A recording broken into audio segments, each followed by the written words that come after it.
Hi guys, welcome back to my channel and a happy new year to you all.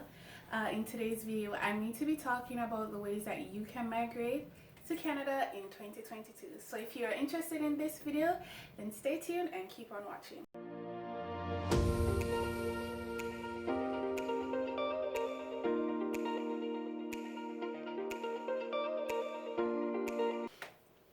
Okay guys, so a lot of persons are under the impression that it's difficult to migrate to Canada now, considering the pandemic and the impact that COVID has had on immigration in a lot of countries, and it has.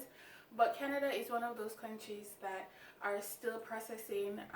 They're still inviting persons to Canada to migrate, so you can 100% migrate to Canada in 2022.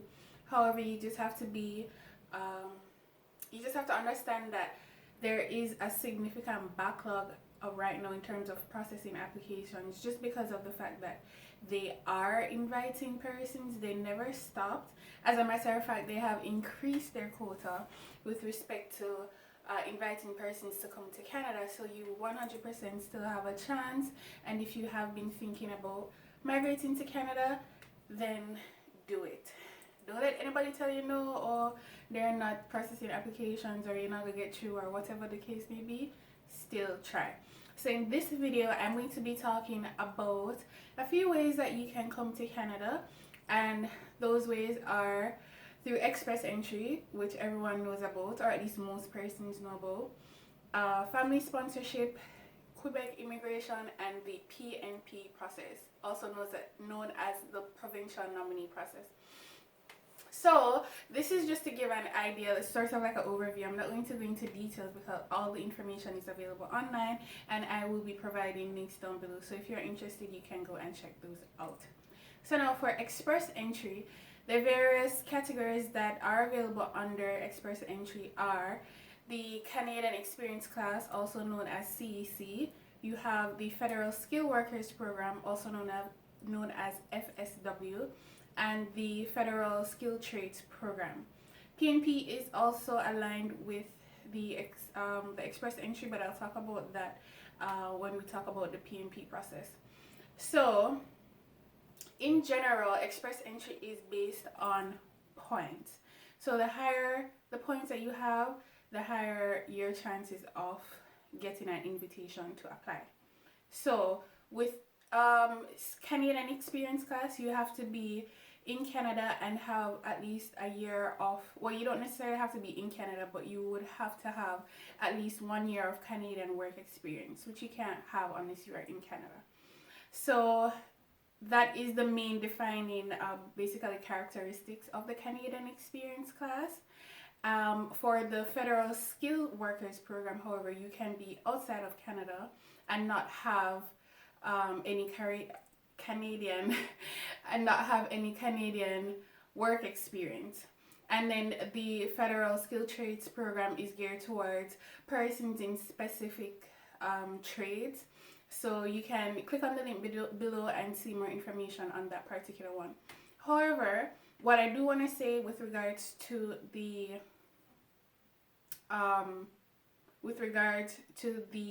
express entry system, as I said before, it is a points-based system. So the higher the points you have, the higher your chances of being invited to apply for permanent residence.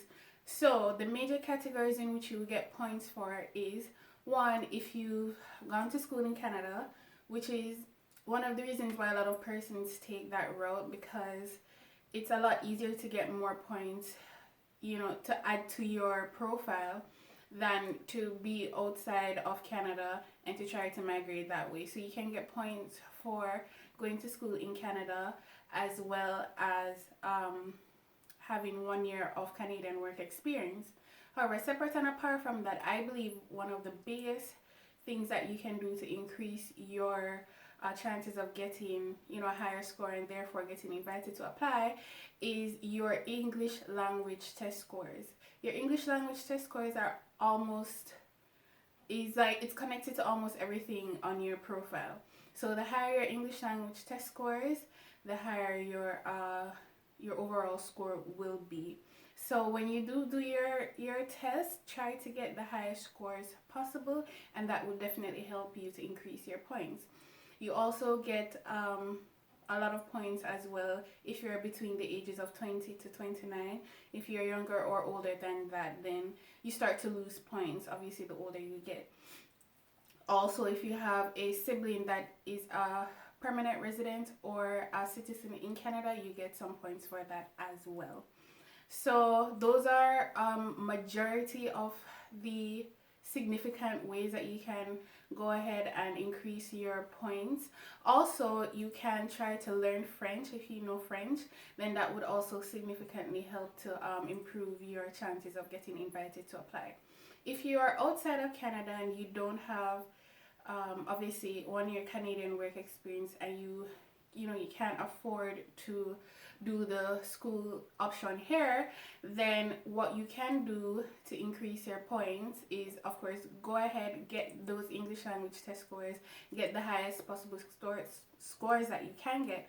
But also, if you do have a master's or PhD,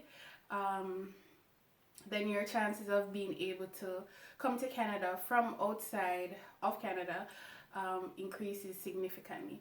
So overall, the goal is to just try to increase your points as much as possible. So I'll show you guys sort of what the overall points have been for the past few months. I'll sort of just show like a screen record here just to show you an idea of the amount of points you should be thinking about trying to get. But anywhere between 480 to over 500 is very high. Anything under like 450, 460, that's pretty low, and you would want to go ahead and increase your points. So that's basically an overview of the Express Entry program. So now let's talk about the Provincial Nominee Program. The Provincial Nominee Program is basically a program that is aligned with the provinces, that allows you to apply for permanent residence through the various provinces. So it is basically independent. Well, there is one part that is independent of Express Entry and one that is aligned with Express Entry. So the various provinces basically give you an opportunity to apply for permanent residence if you have certain work experience that they're looking for, and they believe that you'll be able to basically add to their province in a significant way, add to the economy, and you apply directly to the province. For the one that is aligned with Express Entry, if you get a nomination from the province, you automatically get 600 points, which means that you basically go at the top of the pile with regards to being invited to apply for permanent residence. So definitely go ahead and check out various provinces. All of the provinces do have that option, except I believe Nunavut, if I'm pronouncing that correctly, and Quebec. Quebec has its own basically their own method of inviting persons to apply for permanent residence. And that is the other option that I was coming to, that Quebec has its own immigration process, and you can look into that if you're interested in migrating to Quebec. And if you know French, you can definitely check that out. I will leave the links down below. The final method in which you can immigrate to Canada is through family sponsorship. So if you have a spouse or not every family member, I don't want to get this wrong, not every family member can go through the family sponsorship, but you can definitely, if you have a spouse that is a permanent resident or citizenship of Canada, they can definitely sponsor you. If you are an orphaned child, meaning both your parents are dead, then that sibling that has permanent residence or citizenship in Canada can also sponsor you, but your parents have to be dead, which is so weird. Citizen they aren't able to sponsor you unless you're orphaned. And I believe the only other way that they can sponsor you if you aren't an orphan is if they have no other family member that they can sponsor, like they don't have a spouse or any other family member. There's also the grandparent. There is also a grandparent program that you can go ahead and basically sponsor your grandparents to come to Canada. But as I said before, I will leave the links down below for you to get more details. Obviously, I'm not an immigration lawyer. I just want to give you guys an overview of the options that you have available. There are thousands of, not thousands rather, there are hundreds of immigration programs that are available, but these are the ones that are most common and the ones that are easiest for you to get immigration through. So definitely check those out. Do not write off immigrating to Canada because immigration is not stopping for right now. There are significant backlogs for sure, but once you've decided that you want to make the move, I encourage you to continue. Go ahead, research, look at all of your options and apply. So thank you guys so much for watching this video, and I will see you in the next one. Bye.